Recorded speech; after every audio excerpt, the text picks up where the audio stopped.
Hello students, welcome to my YouTube channel. Students, आप लोगों को यह जानकर काफ़ी ज़्यादा खुशी होगी कि मैं कक्षा 11वीं का विषय अर्थशास्त्र का संपूर्ण सॉल्यूशन लेके आ चुका हूं, जो आपको 8 अप्रैल को जो पेपर होने वाला है। कितने अप्रैल को? 8 अप्रैल को जो पेपर होने जा रहा है, उसके लिए यह वीडियो काफ़ी ज़्यादा महत्वपूर्ण होने वाली है। तो चलिए शुरू करते हैं। इस वीडियो में आप लोगों के सामने संपूर्ण पेपर संपूर्ण समझाया, इस पेपर को संपूर्ण सॉल्यूशन समझाया, बाकायदा आपके रिक्त स्थान, साली, सही, विकल्प, संपूर्ण सॉल्यूशन। ठीक, तो आप लोगों को टेंशन नहीं लेगा, पूरा काम पूरी तरह देखिएगा। अगर आप इसको संपूर्ण देखते हैं तभी आप लोग समझ आएगा, ना तो आप लोग कमेंट करने लगते हो सर बिल्कुल नहीं आया, ये फंसा नहीं, ऐसा वैसा। तो आप लोग समझ लोगे बच्चों, तो आप लोगों को किसी भी प्रॉब्लम नहीं होगी। तो इंग्लिश एवं हिंदी मीडियम दोनों वाले बच्चों के लिए तो चलिए शुरू करते हैं। तो बच्चों सब प्रथम रहेंगे आप लोग सामने सही विकल्प।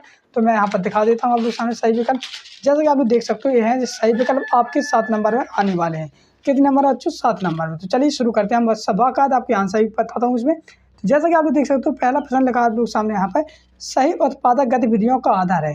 जो सही उत्पादक होते हैं तो उनकी गतिविधियों का आधार क्या है? तो उसका आंसर हो जाएगा उपभोग, यानी ऑप्शन आपका सही हो जाएगा। चलिए दूसरा लगा द्वितीयक संपांकों का स्रोत है, यानी द्वितीयक संपांकों होते हैं तो उनका स्रोत है। तो उनका स्रोत क्या होता है? तो उनका स्रोत होता है उपयुक्त सभी, मतलब कि जनगणना भी होती है, NSO रिपोर्ट होती है, भारतीय रिजर्व बैंक होती है। तो आपका द ऑप्शन सही हो जाएगा, उपयुक्त सभी। ठीक, चलिए तीसरा लगा निम्नलिखित में से कौन सा सबसे अधिक अस्थायी माध्य है, मतलब कि इनमें से कौन सा मतलब कि अस्थायी माध्य है। तो अस्थायी माध्य क्या है बच्चों? अगर आप लोग पता चल जाए तो आप लोग कमेंट भी कर सकते हैं, और नहीं है पता तो चलिए मैं भी इनके आंसर बताऊंगा। तो इसका आंसर हो जाएगा आप लोग सामने यहाँ पर तीसरे का ब ऑप्शन सही हो जाएगा, बहुलक। ठीक है, ब ऑप्शन आपका सही हो जाए। चौथा लगा आपका भारत के आर्थिक विकास के लिए कौन सी अर्थव्यवस्था को अपनाया गया है। जो भारत की आर्थिक विकास थी तो उनके लिए कौन सी अर्थव्यवस्था को अपनाया गया था? तो कौन सी? तो वहाँ पर मिश्रित अर्थव्यवस्था को अपनाया गया था। जो मिश्रित अर्थव्यवस्था थी उसको अपनाया गया था, यानी सा ऑप्शन आपका सही हो जाएगा। बढ़ते नेक्स्ट है पांचवा, जिसमें लिखा आर्थिक विकास का सूचक है। जो आर्थिक विकास होती है तो उसका सूचक क्या है? तो आर्थिक विकास का क्या सूचक है? तो इसका हो जाएगा आप लोग सामने द ऑप्शन से हो जाएगा राष्ट्रीय आय व प्रति आय, यानी कि राष्ट्रीय व प्रति व्यक्ति आय, यानी द ऑप्शन आपका सही हो जाएगा। अगर लगा आप छठवां, जिसमें लगा चीन में युवा साक्षरता दर है। जो चीन है तो उसमें युवा साक्षरता दर कितनी प्रतिशत है? तो हो जाएगी आपकी कितनी? 100%, यानी कि ऑप्शन आपका सही हो जाएगा। तो बच्चों इस प्रकार से आप लोग सही विकल्प कंप्लीट होते हैं। चलिए हम बढ़ते हैं रिक्त स्थान की ओर। तो आप लोग देख सकते हो बच्चों, इस प्रकार से रिक्त स्थान दिए गए हैं, जिनको हम आप लोग सामने यहाँ पर करके दिखाऊंगा, ताकि आप लोगों की कोई प्रॉब्लम ना हो, आप लोग अच्छे नंबर प्राप्त कर सकें। ठीक, तो एक क्वेश्चन नंबर दूसरा है जिसमें हम लोग को रिक्त स्थान करने हैं। चलिए रिक्त स्थान भरते हैं। बच्चों का आप लोग को पता चल जाता है तो आप लोग भर सकते हैं, और नहीं पता तो मैं तो आज के आंसर बताऊंगा ही। जैसे पहला लगा आप लोग सामने सांख्यिकी खालिस्तान एवं संभावनाओं का विज्ञान है। तो इसका आंसर क्या हो जाएगा बताइए? तो इसमें आप लोग को इसका आंसर, पहले का आंसर हो जाएगा अनुमानों का। ठीक, अनुमानों। ठीक, इस प्रकार से लिखेंगे अनुमानों का। ठीक, दूसरा एक अच्छा न्यायाधीश हमेशा आधारित होता है, होना चाहिए या होता है। तो आप लोग देव निर्देशन पद पर, तो दूसरा लिखोगे आप लोग देव निर्देशन पद पर। ठीक, निर्देशन पद। ठीक, पद लिख देंगे, फिर इसके आगे आधारित हो जाएगा, होना चाहिए। तीसरा लिखा आप लोग सामने तीसरा वाला, जिसमें लगा 3 माध्य का 2 माध्य का बराबर क्या होता है? तो 3 माध्य का 2 माध्य का बराबर होता है आपका बहुलक, नहीं बहुलक। ठीक, ये भी लिख देंगे। चौथा देखते हैं हम लोग। चौथा लगा आप लोग सामने प्रमाप प्रचलन का विचार ने दिया था। जो प्रमाप प्रचलन का विचार किसने दिया था? तो ये दिया था आपका कार्नेलियस ने। ठीक,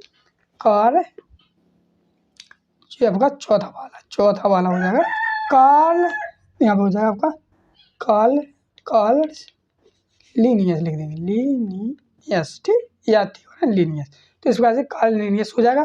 फिर हो जाएगा आप लोग सामने यहाँ पर पांचवा, जिसमें लगा भारत में नई आर्थिक नीति से प्रारंभ की गई। तो भारत की जो नई आर्थिक नीति है तो कब से प्रारंभ की गई थी? तो ये गई थी जुलाई 1991, जुलाई 1991 से। ठीक, अब फिर अपना छठवां, मानव विकास का सूचकांक को तैयार किया गया है। तो किसने किया था ये? तो ये किया था आपका महबूब अल हक ने। किसने? महबूब फिर अल हक। ये आंसर आपका सही हो जाए। तो इस प्रकार से आप लोग सामने यहाँ पर आपको रिक्त स्थान कंप्लीट कर देना है। चलिए बच्चों हम बढ़ते हैं नेक्स्ट देख लेते हैं इसके आगे क्या है। हाँ, तो जैसा कि आप लोग देख सकते हो इसके आगे है आपकी सही जोड़ियाँ। तो चलिए हम लोग सही जोड़ियाँ भी कंप्लीट कर लेते हैं। ठीक, तो जैसा कि आप लोग देखते हुए यह है सही जोड़ी, जैसे यहाँ पर आप देखिएगा। ठीक, चलिए तो सही जोड़ियाँ जैसे कि आपके सामने पहला आप से आ है बा है। तो इसमें आपका पहला लगा संगठन रीति। जो संगठन रीति है वो आप लोग किससे मिलाओगे? तो उसका मिलाओगे आप लोग किससे? अगर आप लोग पता चल जाए तो बच्चों आप भी बता सकते हैं, कोई बात नहीं, क्योंकि मैं तो आपके यहाँ से बताने वाला हूँ ताकि मुझे भी तो पता चले कि बच्चों पर कितना बन रहा है। तो पहले का मिलाओगे आप लोग डलिया से, किससे? पहले का मिलाओगे आप लोग डलिया से, ठीक, जिसमें लिखा है खर्चीली, ठीक, पहले का हो जाए डलिया। दूसरा का मिलाओगे आप लोग किससे? दूसरा लगा आपका भूई टेस्ट, तो दूसरे का मिलाओगे आप लोग, बताइए आप ही लोग बताइए। तो चलिए दूसरे का बताओगे, मिलाओगे आप लोग चम्मच से, जिसमें है विश्लेषण तालिका। तीसरा लिखा आप लोग सामने यहाँ पर, तीसरा लिखा निम्न स्तरीय सहसंबंध। जो निम्न स्तरीय सहसंबंध है तो वो किससे मिलाओगे? तो आप लोग मिलाओगे का कबूतर वाले से, जिसमें लगा है प्लस के 0 से 0.25 से कम, यानी 2.5 से कम। फिर लगा चौथा वाला आधार वर्ष का मूल्य, तो आधार वर्ष का मूल्य क्या हो जाएगा? तो चौथे वाले का आप लोग मिला दोगे इससे P0। पाँचवा वाला लिखा आप लोग सामने यहाँ पर, पाँच में लिखा अपना उद्यम, तो अपना उद्यम क्या हो जाए? स्वरोजगार, ठीक, पाँचवें का। छठवां लिखा है वन कटाई रोको आंदोलन, तो सभी को पता है चिपको आंदोलन, निगाह गाड़ी से। तो इस प्रकार से आप लोग सामने यहाँ पर सही जोड़ी भी कंप्लीट हो जाती है, ठीक। चलिए अब बढ़ते हैं नेक्स्ट आप लोग सामने एक शब्द या एक वाक्य आंसर दीजिए, ठीक। चलिए जी आपके एक शब्द एक वाक्य आंसर, तो हम इनको भी आपके हाल में आपके सामने दे देता हूँ। पहले लगा आप लोग सामने, क्या एक बरस जिसमें सूखा पड़ा हो आदर बस हो सकता है? बताइए अब आप लोग, हो सकता है कि नहीं हो सकता है? तो ये हो जाएगा नहीं, क्या लोग आप लोग? नहीं, ठीक। दूसरा लगा है फिसर के आदर्श निर्देशांक का सूत्र लिखें, तो इसका हो जाएगा फिसर के सूत्र लिखना वो 0.1 बराबर अंडर रूट के, ये वाला चिन्ह बनाना आपको, सिग्मा योग ऐसा P1 Q1, फिर इसमें आएगा सिग्मा वाला वो चिन्ह आ जाएगा, फिर P Q, फिर यहाँ पर गुणा का चिन्ह आ जाएगा, फिर बटे में आ जाएगा, फिर आपका ये वाला चिन्ह आ जाएगा, फिर इसके बाद P01 गुणे 100 यानी 100। तो इस प्रकार से आप लोग सामने इस चीज़ आपका फिसर का निर्देशांक का सूत्र हो जाता है। तीसरा पूछा है कृषि क्रियाएं किस क्षेत्र से संबंधित हैं? जो कृषि क्रिया है तो वो किस क्षेत्र से संबंधित है? तो प्राथमिक क्षेत्र से, किससे? प्राथमिक क्षेत्र, ठीक। चलिए चौथा देखते हैं हम लोग, चौथा लगा मनरेगा अधिनियम कब लागू हुआ?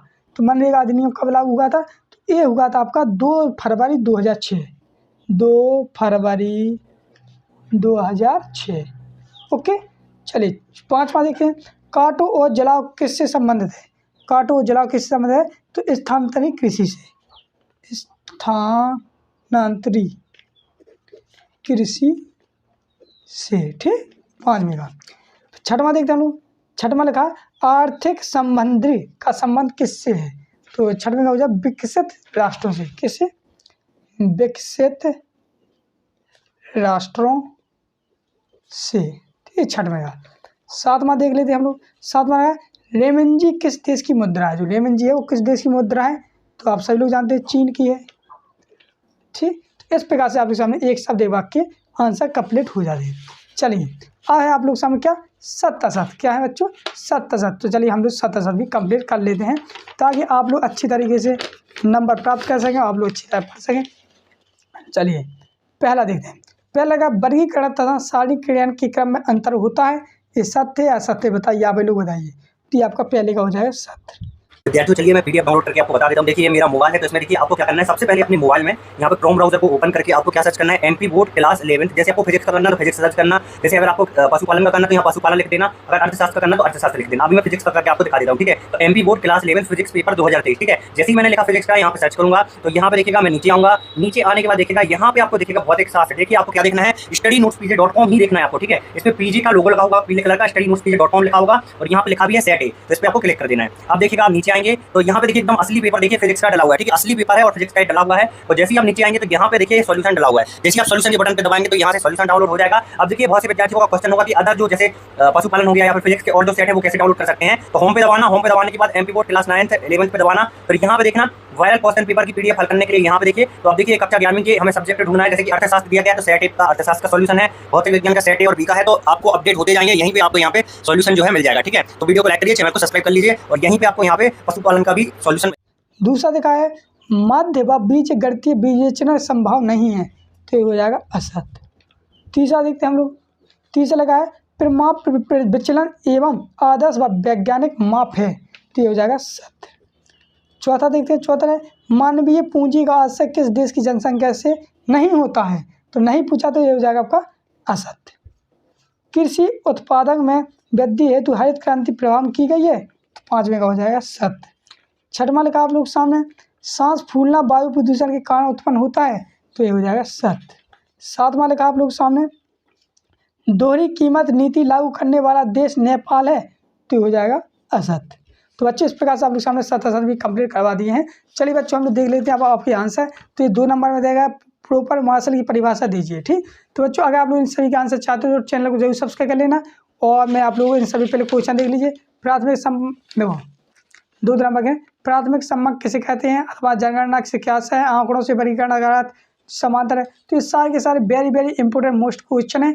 इन सभी के आंसर है मैं आप लोगों को, देखो मेरे पास ये है PDF, देखो ये सारा का सारा PDF, देखो क्वेश्चन नंबर 5, क्वेश्चन नंबर 6वां, क्वेश्चन नंबर 7वां, 8वां, ठीक। तो ये पूरे पूरे पेज आपके पूरे प्रश्नों के आंसर ये PDF है। इस PDF को मैं आप लोगों को देने वाला हूँ। तो आप लोग कुछ नहीं करना है, चैनल को पहले सब बता आपको चैनल को सब्सक्राइब करना है। सब्सक्राइब करने के बाद डिस्क्रिप्शन में टेलीग्राम ग्रुप की लिंक मिल जाएगी, तो उसे ज्वाइन कर लीजिए, तो वहाँ पर मिल जाएगा। अगर वहाँ पर नहीं मिलता आपको ये PDF, तो आप लोग स्टूडेंट नोट PG पर जाकर आप लोग इसे बेहिचक डाउनलोड कर सकते हैं। वहाँ पर इसका सब सोल्यूशन डल गया है। तो मिलते हैं हम लोग नेक्स्ट वीडियो में, तब तक के लिए जय हिंद जय भारत।